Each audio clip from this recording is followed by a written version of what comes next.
ভাই এই জায়গা ব্যাকডোর কি জন্য দিচ্ছেন? এখানে তো প্লেনও দিতে পারতেন।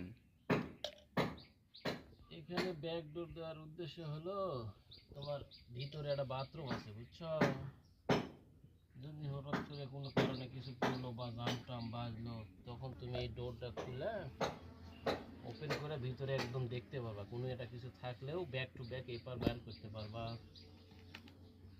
ইজিলি কাজ করতে পারবা। যেমন একটা কিছু পড়ে গেল, একটা মোবাইল পড়ে গেল বা যে কোনো একটা কিছু পড়ে গেল, তখন তুমি এই ডোরটা আরামসে খুলে তুমি এইদিকেও দেখাই দেখতে পাচ্ছ, প্লাস হবে আর ভিতর থেকে যদি আর কিছু একটা পড়ে তুমি ওপেনলি এমনিতে বাইরে চলে আসবে, বুঝছো?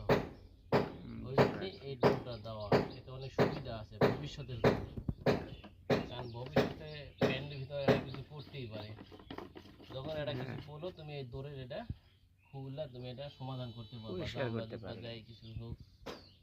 ওই জন্য এই ডোরটা এখানে ব্যবহার করা, বুঝছো?